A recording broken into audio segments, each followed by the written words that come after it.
From the state of the stock market to major companies rolling back DEI policies, there's so much going on. And our next guest says concerns loom for business leaders because many fear losing access, influence, and potentially attracting retribution. I want to talk about all of these things to discuss everything that's going on in our economy, what it means to be a CEO today. Former Blackstone President and COO Tony James. Also, we should mention the chairman of retailer Costco, and we can get a pulse on what's going on with the state of the consumer as well. Good morning to you.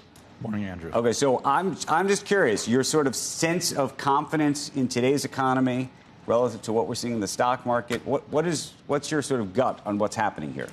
I think the economy's weakening. It didn't have a lot of momentum, but it was okay. But it's definitely starting to turn down, I think. The consumer, there's several warning signs. Confidence was down, obviously. The base of consumers that are driving spending is narrowed to affluent. Defaults, delinquencies are rising. Meme stocks are down. There's a lot of things to say the consumer is starting to buckle a little bit. At the same time, I think the uncertainty coming out of Washington is causing businesses to slow down. What's my supply chain going to cost? I don't know. Can I export? Are there going to be reciprocal duties? I don't know. Should I build another plant? Let's wait and see. Okay, but just help me with this, because there feels like there's a disconnect. We've had so many business leaders come on our air, I would say over the last 2 or 3 months, and say, oh my goodness, we're going to become unshackled by regulations that are just going to disappear.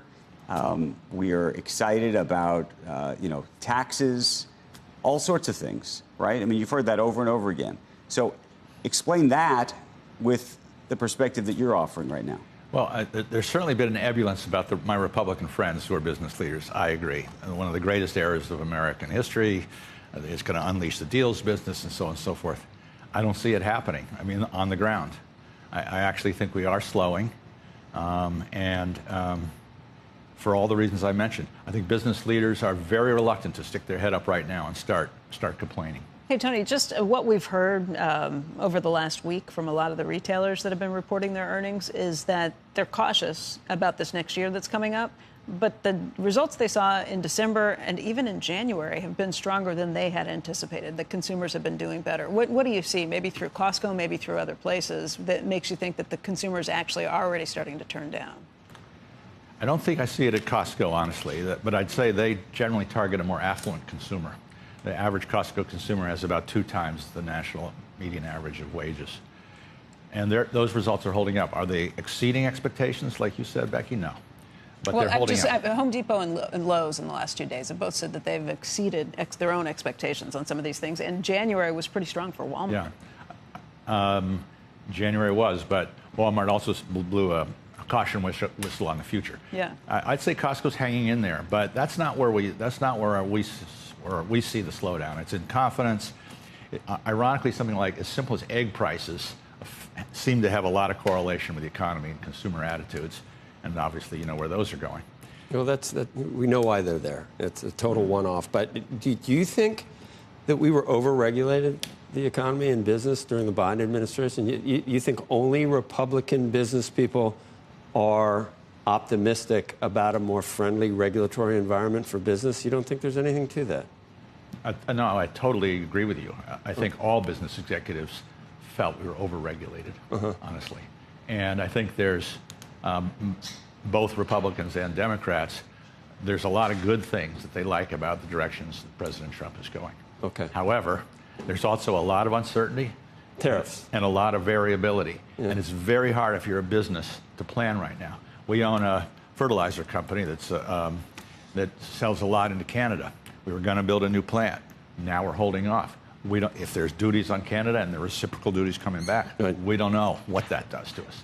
Similarly, a lot of our companies, the supply chains are completely up in the air. What's the cost of goods and how? That's all tariff related. Is where a lot of the tariff related. Some of that. We have plenty of healthcare companies that are looking at much slower regulatory approvals with DOGE and everything. So if you're a biotech company and you had 1 year's worth of runway in your cash, now maybe you have to slow things down, stretch it out so you have 2 years. They already are assuming that cuts at the FDA are going to make. We have to. What, advisory panels? They have to assume that, because running out of money is death. the cut, have there been cuts already at the FDA that would cause clinical trials to be delayed? I don't know, actually, but that's not really the concern. No one's going to count the cuts. It's the chaos down there. It's the reduced. You see any positives to trying to rein in government waste abuse? 100%. You do? Every one of the last 5 presidents, both parties have said government's too big, I'll cut it back, and they failed. And I think this is a lot like Elon's approach to, say, Tesla. Cut, maybe overcut, cut radically, and then if you've cut too much, you can add it back. And that's the only way you make significant cost. And so do you think he's right about that? And I ask because the other thing is he said, and I don't know whether voters listen to this or not, he explicitly said before the election that there was going to be pain. There was going to be, now he suggested it was a temporary pain because he thinks that on the other side it's going to be better. But the question is whether, we are going to, quote unquote, suffer for 6 months or a year and that there's, a rainbow on the other side.